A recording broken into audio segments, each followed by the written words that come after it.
C'est le seul moyen de préserver les vies et de freiner la propagation du virus.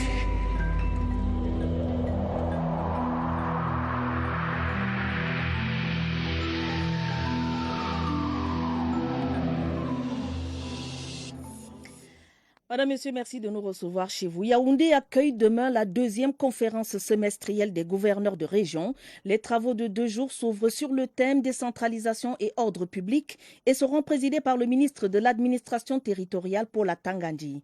6 mois après la tenue de la première rencontre du genre pour l'année 2021, la situation sociopolitique du Cameroun, avec des avancées notoires dans la mise en œuvre de la décentralisation, sera passée au peigne fin. Augustin Guizana.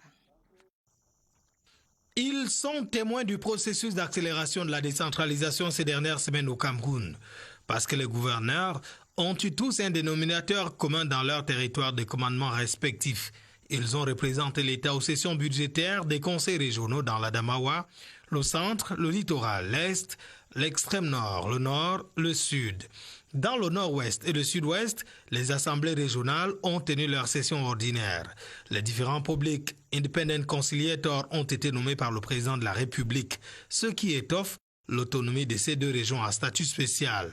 Le thème du conclave de Yaoundé, à savoir décentralisation et ordre public, trouve dès lors plus d'un centre d'intérêt. En effet, à côté des bonnes nouvelles sur la décentralisation, il reste d'autres défis d'ordre sécuritaire sur l'étendue du triangle national. Le grand banditisme, bien que maîtrisé, n'a pas encore perdu le Grand Nord. Le phénomène des microbes s'observe toujours à Douala dans le littoral. Les séparatistes des régions du nord-ouest et du sud-ouest, plus déguisés en grands bandits, continuent de s'aimer tristesse et désolation au sein des populations. Si le calme est revenu chez certains voisins, notamment en RCA pour la région de l'Est et au Tchad pour l'extrême nord, ces régions font encore face au flux des réfugiés et retournés. L'ordre devra régner pour protéger les personnes et leurs biens. Pour sa part, le Covid-19 n'a pas encore dit son dernier mot. Mais des sources bien informées, le menu des travaux que préside le ministre de l'administration territoriale Paul Atangandji se rapporte à cet idéal de quête de paix permanente.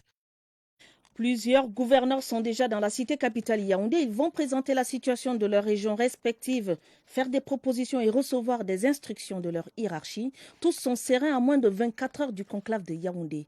Une fois de plus, Augustin Guizana. La région du sud-ouest, réputée frondeuse depuis 5 ans maintenant, et dont l'absence du patron à une rencontre officielle ferait peser un lourd soupçon sur la vie de cette partie du territoire. Le Sud-Ouest est bien présent au second semestre consacré à l'évaluation de la situation sociopolitique du Cameroun. Nous venons poser nos problèmes et nous allons rentrer avec des solutions. Quand on vient pour communiquer avec la hiérarchie à la capitale, on est toujours satisfait du fait qu'on va vider son sac. En dépit de certains de ces centimètres enfouis dans l'exploitation illégale des mines d'or, l'Est brille comme un soleil ambitieux pour le pays à Yaoundé. Au plan sécuritaire, on a eu quelques frayeurs en décembre, janvier, février avec les problèmes qu'a connus notre voisin, la République centrafricaine. Aujourd'hui, le calme est revenu de ce côté-là. Le château d'eau du Cameroun ressent la fraîcheur de la saison pluvieuse au grand bonheur des agriculteurs et éleveurs. Nous venons à Yaoundé comme de tradition. Établir un état des lieux de nos régions, rendre compte à la hiérarchie de ce qui se passe dans nos régions. Au demeurant, la capitale, siège des institutions qui abritent dès ce lundi les autres régions du Cameroun, souffle un air sociopolitique nouveau. Je vous le disais dans les titres du journal, ce 13 juin est journée mondiale de sensibilisation à l'albinisme, ce défaut de production de la mélanine, substance qui donne sa couleur à notre peau. Cette édition, dont le thème est « Fort envers et contre tout », rappelle la nécessité de bannir les idées reçues et la stigmatisation des personnes albinos et l'urgence d'un accompagnement de ces personnes qui ont droit à la protection. Franck Evina. Beaucoup sont encore victimes de stigmatisation et d'opinions préconçues. Mais beaucoup se sont aussi affranchis du sentiment d'exclusion engendré par ces attitudes discriminatoires. La société doit comprendre qu'il n'y a rien de mystique dans l'albinisme. trop d'idées préconçues tout autour. Pourtant, on est des personnes à part entière. L'État ne les a jamais laissés. Dans sa politique de promotion des droits des personnes vulnérables, le quotidien des personnes albinos s'améliore. Prise en charge de leur santé fragile, insertion socio-professionnelle. Il existe un programme au ministère des Affaires sociales destiné aux personnes albinos.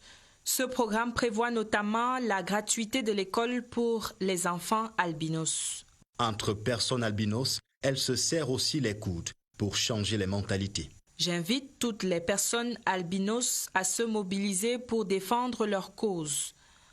En ce qui me concerne, j'ai eu la chance d'être née dans une famille où les mentalités ont évolué, mais on n'a pas tous cette chance. Une synergie qui donne tout son sens au thème de cette édition 2021 de la Journée internationale de sensibilisation à l'albinisme, fort envers et contre tout.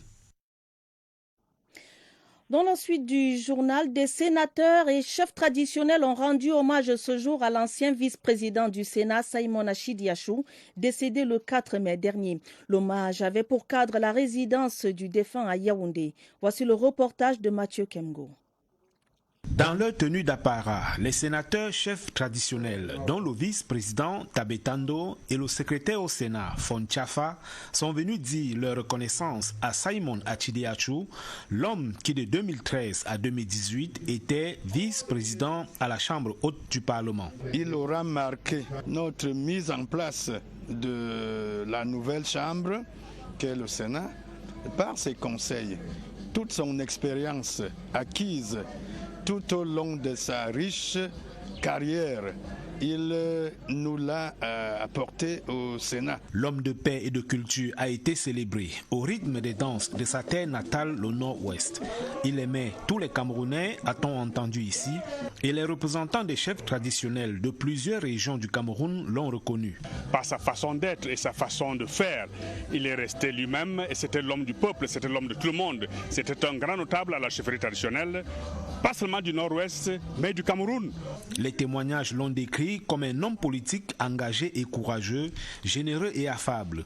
Son épouse, Judith Yassonde, dit merci au président Paul Biya pour ses marques de sollicitude et souligne que Simon Achidiachou n'appartenait plus à sa famille, mais au Cameroun.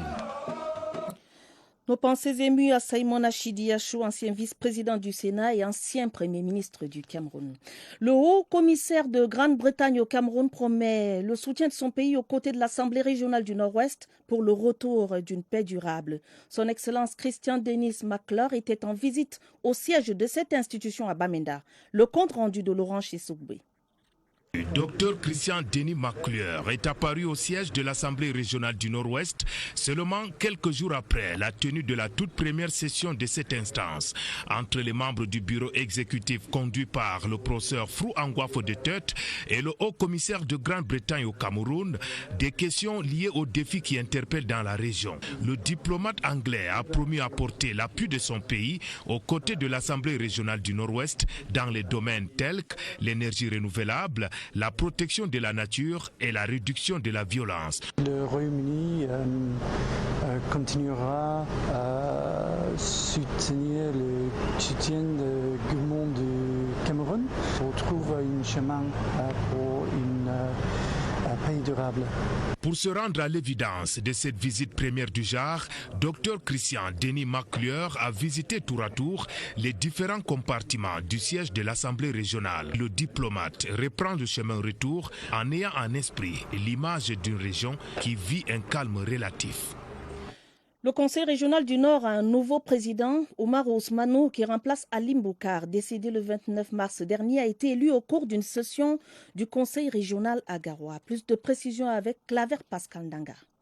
En obtenant la confiance de ses pairs, conseillers régionaux, par 86 voix sur 88, Oumarou Ousmanou, haut fonctionnaire, âgé de 50 ans, spécialiste en finances publiques et fin connaisseur des questions de décentralisation, prend les rênes du Conseil régional du Nord. Je remercie sincèrement Dieu Tout-Puissant pour m'avoir choisi pour être président et la très haute hiérarchie, en commençant par son Excellence M. Paul Biya, président national du RDPC, qui a bien voulu investir ma modeste personne. L'administrateur civil principal occupait jusqu'ici les fonctions de directeur des affaires générales au ministère de l'élevage, des pêches et des industries animales. Oumarou Ousmanou, qui succède à Alim Bokar, décédé, entend s'investir pleinement pour faire du Nord un pôle de développement. D'élever le niveau de vie des populations afin qu'elles ressentent véritablement l'action de l'État à travers la décentralisation. Les travaux de 3 jours ouverts en présence du représentant de l'État, le gouverneur de la région du Nord, Jean Abatédi, et plusieurs invités spéciaux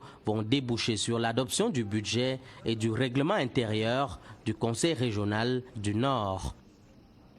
Nouveau parti politique dans l'arène politique camerounaise, autorisé par le ministre de l'administration territoriale le 6 avril 2021, l'Onction pour la paix et le développement au Cameroun a procédé à Yaoundé au lancement officiel de ses activités. Jean-Pierre Congé nous en dit davantage. Avec pour slogan « L'onction qui brise le joug qui mine le Cameroun », l'OPDC entend faire de la crainte de Dieu le socle de son action, afin que la chose publique retrouve son caractère sacré au 237. L'OPDC vient avec un souffle nouveau. D'abord, la gestion du bien public, le ramener à l'éthique, à l'équité. L'article 66 existe, mais au départ, dit aux Camerounais qui sont nommés qu'il faut gérer de manière saine. Partant de ce que le français et l'anglais ont assez fait pour désunir les Camerounais, le parti de Jules Germain Vondo prône le retour aux sources, aux langues nationales pour que chaque citoyen appréhende les concepts de paix, de développement et de vivre ensemble dans sa langue maternelle. Après la cérémonie du lancement, l'Onction pour la paix et le développement au Cameroun projette de faire le tour du pays pour prêcher la paix et la nécessité pour chacun d'être un agent de développement et de participer activement aux jeux politiques, histoire de donner corps à la devise de l'OPDC, oser, créer, innover, employer. Politique encore, la jeunesse camerounaise appelée à plus de responsabilités pour renforcer la paix et le vivre ensemble au Cameroun. C'est l'objet de la conférence du collectif des jeunes patriotes avec Paul Biya, conférence donnée ce week-end à Yaoundé. Les détails avec Léa Moukeka. C'est par une prière suivie de l'exécution de l'hymne national qu'a débuté cette conférence. Paix et vivre ensemble sont au cœur des échanges. Non à la violence, au terrorisme et à la barbarie. Et oui, pour la paix. Ces échanges avaient pour objectif de sensibiliser le fer de lance de la nation quant à la nécessité de la paix pour le développement du Cameroun à travers des discours d'encouragement. Aucun Camerounais ne peut dire qu'il aime la violence, il aime la barbarie, il veut vivre dans le désordre. Après Yaoundé, nous avons songé, c'est-à-dire aller sensibiliser les jeunes de la région de l'Ouest, plus précisément le département du Nord. La jeunesse camerounaise appelle à l'unité et au vivre ensemble pour consolider la paix en cette période charnière que vit le pays.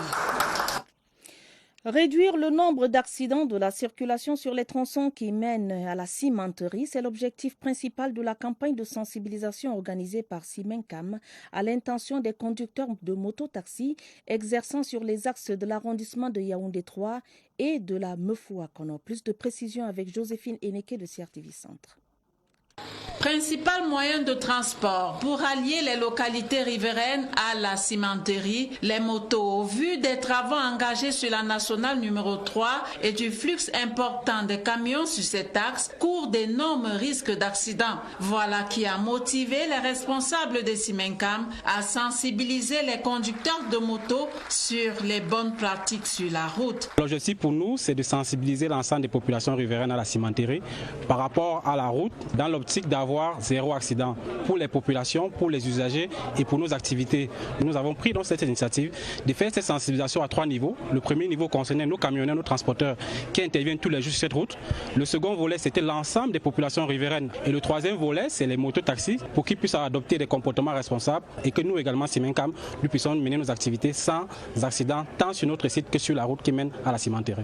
Les mototaximens des arrondissements de Yaoundé 3 dans l'Onfundi et de Bankomo dans la Mefouakono ont reçu de Simencam des équipements d'identification et de protection individuelle. Nous remercions beaucoup plus l'ANCAM avec les équipements qu'ils nous ont donnés.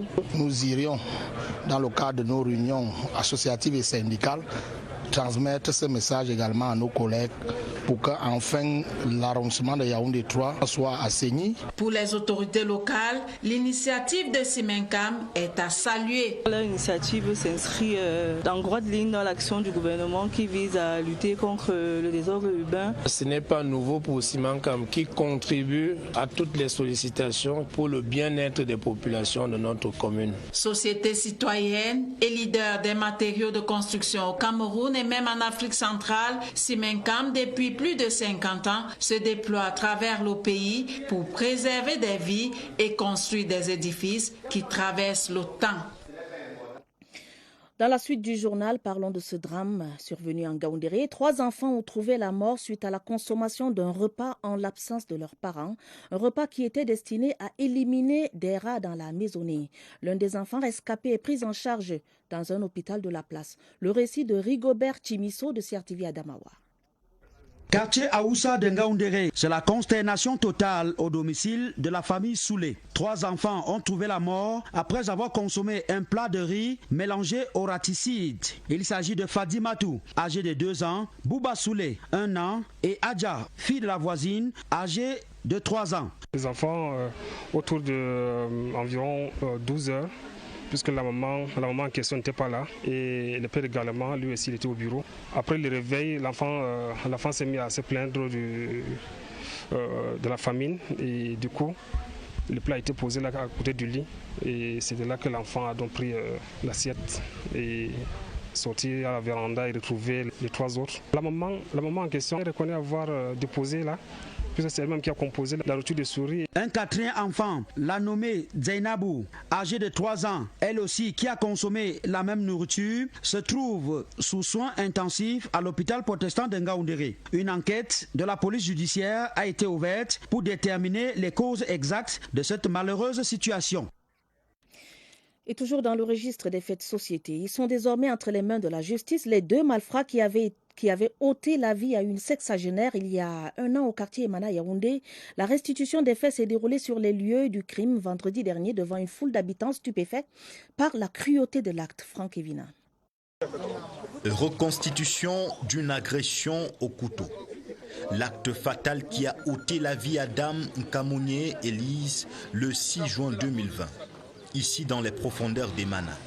Dans les environs de 21 heures, la sexagénaire, de retour d'une réunion, était tombée sur ses bourreaux. Youssoufa Moussa, 19 ans, et Yaouba Ousseni, 20 ans. Un duo criminel spécialisé dans ce qu'ils appellent patrouille. Agression à bord de moto. Ils l'ont suivi, ils l'ont rattrapé à 20 mètres de son domicile. Et comme elle a résisté, elle n'a pas voulu laisser partir son sac. Ils l'ont poignardé, se sont emparés du sac. Dans ce sac, il y avait 2 téléphones et d'autres effets personnels. Des pièces à conviction qui permettront, 1 an plus tard, aux éléments du commissariat central numéro 1, de mettre fin à la cavale de Youssoufa l'assassin et Ousseni, le complice. Mais avant d'arriver aux assassins, nous avons pu mettre la main sur ce qu'on peut appeler les receleurs, ceux qui utilisaient par exemple les téléphones de Madame Kamogne après l'assassinat. Et les informations recueillies auprès de ceux-là nous ont donné une idée exacte des assassins. Partenaires de crime, c'est aussi à 2 qu'ils seront jugés au tribunal de grande instance du Mfundi. Prévention et sécurité routière, des usagers de plus en plus respectueux des mesures barrières anti-Covid-19, mais de moins en moins fidèles au code de la route, usant parfois même de trafic d'influence. Constat fait par notre reporter dans le cadre de l'opération contrôle, surveillance, répression de la gendarmerie nationale, Pierre Evembe. L'axe Yaoundé-Dimako, bastion des gros porteurs, cède la place à un phénomène de plus en plus récurrent, le trafic d'influence. Est-ce que vous pouvez tutoyer chez vous?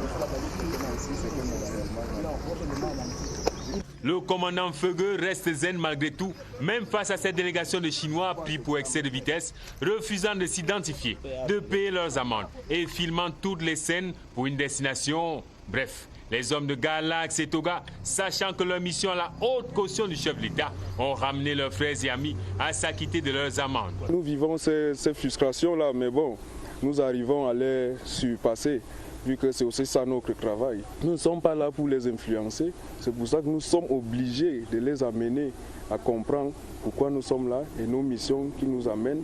C'est le quotidien des Pandores qui ont été surpris après avoir interpellé ce véhicule dont les usagers n'avaient aucune pièce, juste la carte grise. C'est en suivant scrupuleusement la procédure qu'on apprendra que les 10 usagers sont des personnels du service de renseignement de la gendarmerie en mission. Même en prévention routière, le mauvais gendarme et le mauvais usager ne sont pas à l'abri. Le silence. Le silence.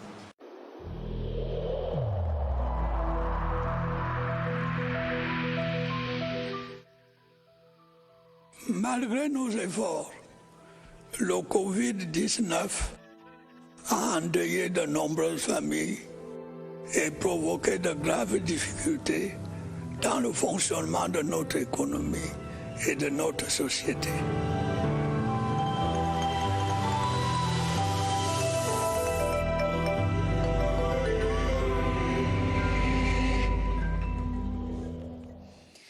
La riposte anti-Covid-19 au Cameroun pour dire que le lavage des mains, le port du masque, la distanciation physique et autres mesures barrières restent de mise. Tant que l'immunité collective n'est pas atteinte, les autorités sanitaires insistent là-dessus. Allons retrouver Évariste Yenga au Centre de coordination des urgences de santé publique et son invité pour en parler. Bonsoir Évariste. C'est parti. Bonsoir à Tabadine Oumar. Les mesures barrières sont les précautions de base. Elles sont fondamentales dans la riposte contre le coronavirus Covid-19. Seulement, les scientifiques ont trouvé des améliorations. On en est déjà au vaccin. La question est de savoir si le fait de s'être administré le vaccin n'oblige plus à observer les mesures barrières. Question à l'expert ce soir, c'est le docteur Simon Noudji. Docteur, bonsoir. Bonsoir, Évariste. Alors, le vaccin, lorsqu'on se l'est administré déjà, on est toujours tenu de respecter les mesures barrières? Affirmatif. Lorsqu'on s'est vacciné, il faut toujours respecter les mesures barrières. La vaccination associée aux mesures barrières entre dans ce qu'on appelle les mesures préventives. Voilà. Donc, lorsqu'on s'est vacciné, il est absolument important de continuer à respecter les mesures barrières parce que lorsqu'on est immunisé, ça n'empêche pas qu'on peut toucher une porte où il y a le coronavirus sur cette porte-là. Et si je ne me lave pas les mains, j'irai saluer une autre personne et pouvoir transmettre le coronavirus à cette personne. Donc ça va de soi que lorsqu'on s'est vacciné, il faut continuer à bien observer les mesures barrières. Et c'est lorsqu'on juxtapose toutes les mesures préventives qu'on maximise la protection. Si cela est compris, comment comprendre qu'à Tel Aviv, à New York, aujourd'hui, on ne soit plus tenu de porter le masque? Comment on en arrive là? Voilà.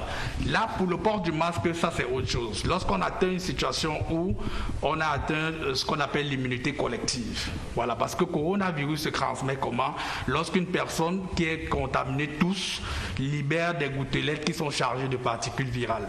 Maintenant, lorsqu'on a atteint une immunité collective, on a peu de personnes qui portent encore le virus et qui ont cette capacité de pouvoir libérer le virus lorsqu'elles toussent. Mais ces personnes-là, aux États-Unis qui sont vaccinées, vont toujours laver les mains, vont toujours, dans la mesure du possible, respecter la distanciation physique.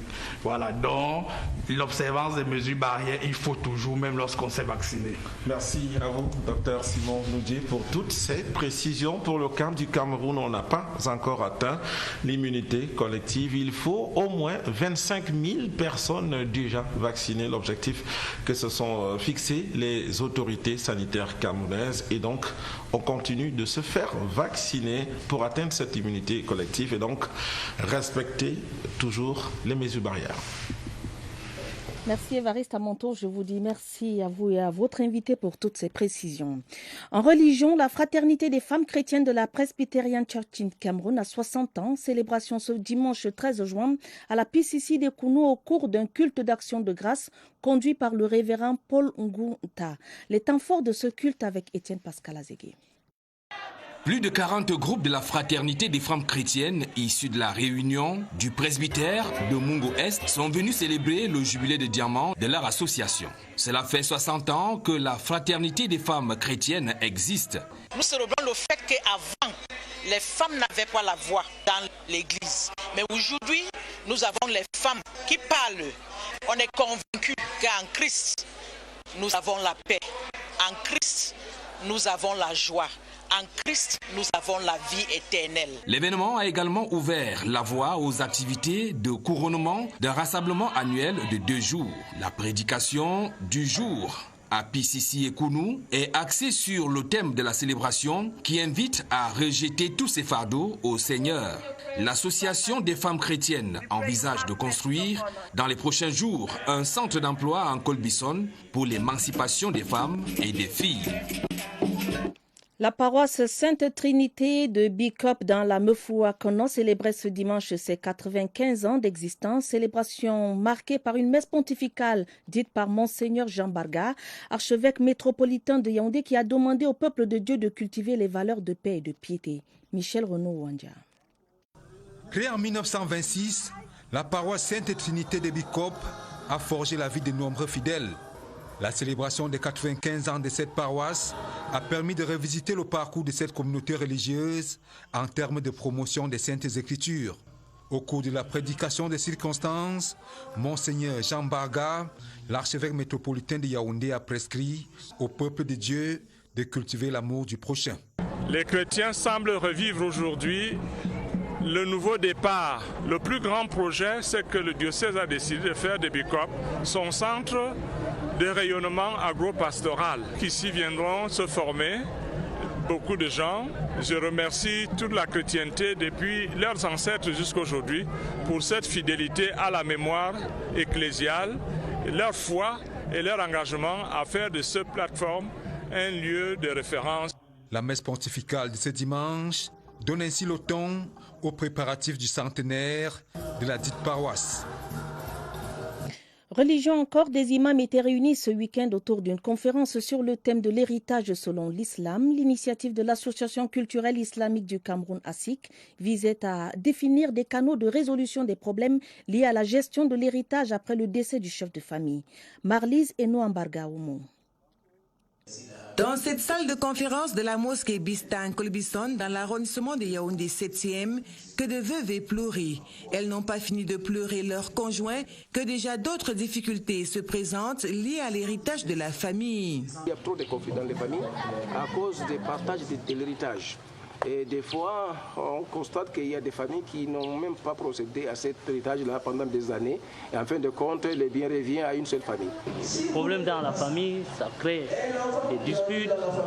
Parfois, ça disloque toute une famille. En milieu musulman, les choses sont pourtant claires. Le Saint-Coran a tout prévu. La communauté est complètement ignorante de la législation en islam. On peut organiser ces séminaires pour réveiller les esprits et pour sensibiliser les uns et les autres. Nous avons décidé cette fois-ci-là de faire des conférences pour sensibiliser les fidèles et pour faire en sorte que les gens tiennent compte de ce qui est mentionné dans leurs livres, dans les textes du Coran. C'est le début d'une croisade qui va donc s'étendre dans les autres arrondissements de la ville de Yaoundé et même dans d'autres régions, tant il y a des résistances, des drames et des pleurs qui se vivent dans le silence.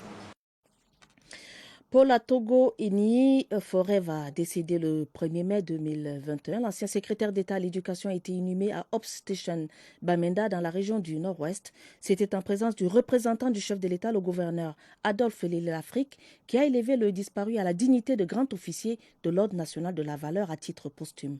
Laurent Chissoubé.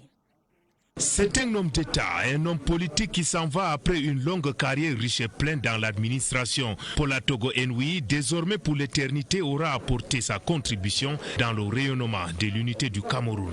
Il a été à l'avant-garde de tous les combats pour la réunification de ce pays et sa pacification depuis que la crise a commencé.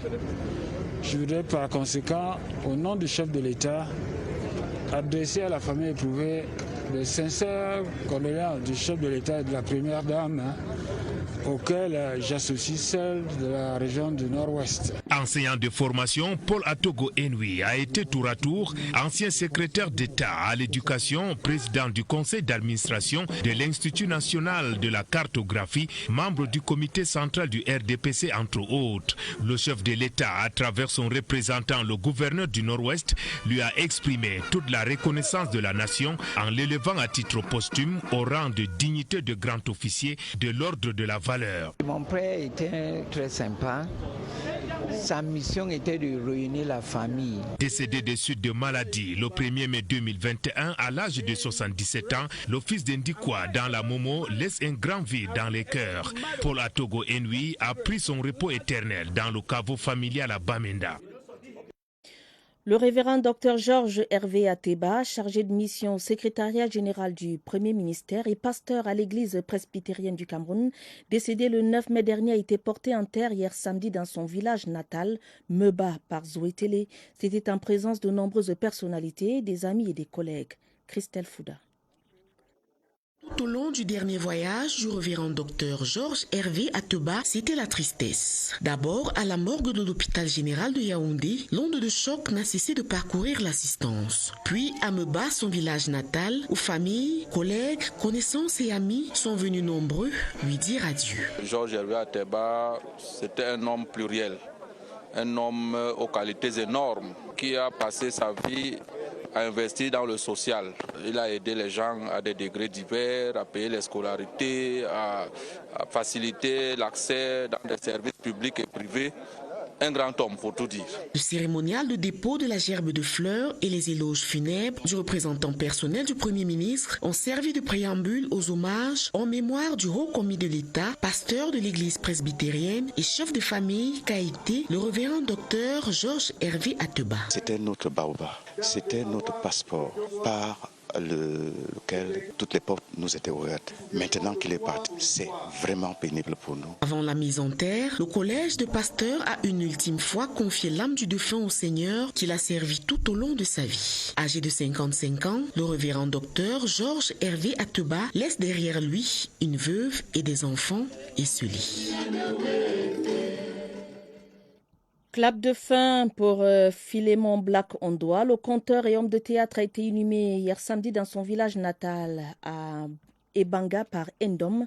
Le ministre des Arts et de la Culture s'est fait représenter à ses obsèques, moment simple et naturellement triste auquel on prépare de nombreux amis et connaissances. Serge Atanganabiso. C'est une scène, tout ce qu'il y a d'attendu. Une clairière dans la forêt touffue d'Embilambani, 2 chapiteaux et un hangar. Philémon Black Ondoa est veillé et par les hommes et par son vête fidèle. Dans cette case, vite fait, il ne s'opposait presque jamais pour songer à bâtir un nid. Ceux qui dansent exultent en fête pour les Sani, comme au chant cantique. C'est un peu leur dernier adieu à ce bohème du théâtre, du conte et de la comédie. Les paroles d'ailleurs célèbrent l'acteur, le mentor, le père et le grand-père. La tradition a été respectée. Le successeur désigné. Les portes de cette maison sont ouvertes. Et la veuve, cet amour ivoirien de 40 ans, plébiscité. La tombe, fraîche, simple, attendait déjà que la messe, ou plutôt le culte protestant, soit dit. Et tonton Phil Black a rejoint sa dernière demeure. La veuve n'est pas allée au tombeau pour qu'il vive à jamais dans son esprit, plutôt que comme un gisant quelque part en brousse chez les Mbilambani. En plus gai, maintenant, allons à la découverte de la littérature africaine contemporaine. La scène littéraire a officiellement démarré ses activités à Yaoundé. Et en présidant les activités, l'événement, le responsable culturel au Cameroun et en Europe du Cercle des Amis des écrivains noirs engagés a entre autres dévoilé une bibliothèque ouverte aux jeunes. Daniel Menanga. Des séquences qui s'imposent progressivement dans le quotidien entre jeunes à Yaoundé. Samedi après-midi, partage, flirt, passion dans l'air, mais ça se passe autour du livre. On essaie de créer un environnement où ils peuvent être en même temps en train de prendre un pot et en train de découvrir la littérature africaine. L'objectif, c'est de partager la littérature camerounaise aux Camerounais, la littérature africaine aux Africains. Pour attiser la flamme de la lecture, 3 associations de jeunes plumes s'amusent à présenter le résumé du roman qui ouvre les premières pages de la scène littéraire dans la capitale. On va également créer un petit coin librairie pour que les gens viennent acheter les livres qu'ils n'arrivent pas à trouver dans d'autres espaces. L'espace a une grande bibliothèque qui est gratuite et qui est offerte à tous les jeunes, à tous les étudiants, à tout le monde qui veut lire. Reste avec moi, prix littéraire Les Afriques 2020, convoqué dans la vaste campagne du Cercle des Amis des écrivains noirs engagés, qui s'attelle à davantage exposer les chefs-d'œuvre de jeunes auteurs noirs vivant en Afrique ou dans sa diaspora. En sport, Coupe d'Afrique des Nations de handball, la Guinée se qualifie pour les quarts de finale. C'est la dernière équipe à passer cette étape en tant que meilleure 3e. La dernière rencontre de classement s'est disputée ce dimanche au Palais Polyvalent des Sports à Yaoundé. Esther Ahimboko nous présente la fiche complète des quarts de finalistes. La compétition se poursuit, mesdames et messieurs. Après 3 victoires, le Cameroun est premier de la poule B, suivi du Sénégal, 2e, et du Nigeria, 3e. Les Lions de handball auront comme prochain adversaire les Super Falcons du Nigeria, 2e meilleur 3e. Le Sénégal, lui, sera face au Congo, 2e du groupe C, tombé face à l'Angola, 24 contre 29. Dans la poule A, c'est la Tunisie qui trône en tête après être venue à bout du Sénégal par 30-13 en match de classement ce 13 juin. Pour le premier quart de finale, les Tunisiennes feront face à la Guinée, première meilleure 3e. Dans le groupe C, l'Angola croisera la route d'un autre géant d'Afrique dans la discipline, la République démocratique du Congo, 2e du groupe B, tombé face au Cameroun, 21 contre 26. Les équipes devant participer au quart de finale de la CAN de handball sont donc toutes connues à présent. La suite de la compétition prévoit dès ce lundi la Coupe du Président et dès mardi le début des matchs à élimination directe. La toute première édition du Marathon international des travailleurs s'est déroulée dans le littoral à Edea, dans la Sanaga-Maritime. À cette compétition organisée par la Fédération camerounaise du sport du travail, prenaient part des athlètes venus du Kenya, du Rwanda, de la RCA, du Tchad et du Cameroun. Revivons ces moments avec Gaël Moudion, dédié de Sierre-TV Littoral. Pour cette première édition, c'était 2 événements en un au menu, semi-marathon et marathon roi du jour. Les coureurs profitant d'un temps clément ont parcouru les ruelles de la ville d'Edea, le parcours étant constitué d'un circuit fermé de 6 tours pour les 42 km 195. Pourtant mené jusqu'au 5e tour par le Kenyan Isaac Kiptum, le marathon est remporté par Justin Fouami. Le podium est complété par Lawango Moussa et Eone Oscar. Alors que chez les dames, Isga Cherito, la Kenyane, est la première avec 2 heures, 54 minutes et 15 secondes. Suivi de Mildred Kitan, ancienne vainqueur de la Coupe de l'Espoir de Boya et de Toumi Marina. C'est un président de la FECASTRA heureux qui a dit au revoir à ses invités. Ce marathon, pour un coup d'essai, a été un coup de maître sur le plan populaire, sur le plan organisationnel. La FECASTRA a réussi sa première et espère s'améliorer encore. Son calendrier, en tout cas, est bien chargé. Fin de ce journal, une édition préparée avec la collaboration de Raïs Sanzier et Christelle Beyin en Komolonim. Juste après ce journal, retrouvez Lucrèce Mebenga et ses invités dans le cadre de scène de presse. Prochain rendez-vous avec l'information minuit. Vous serez en compagnie de Joseph Guetta-Mandin et de Ewane Epolé. Dès demain lundi, retrouvez aux éditions de 20h30 semaine Adel Bala et aux éditions de 19h30 semaine, Ben Mono Poufon. Madame, Monsieur, votre fidélité nous honore. Prenez soin de vous, prenez soin de vos familles. Bonne soirée et bon début de semaine à tous.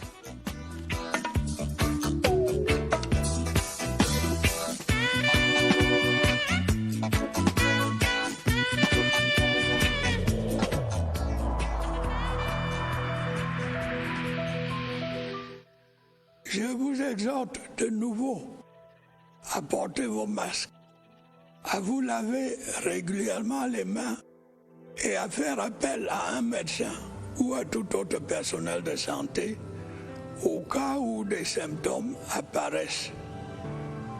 C'est le seul moyen de préserver les vies et de freiner la propagation du virus.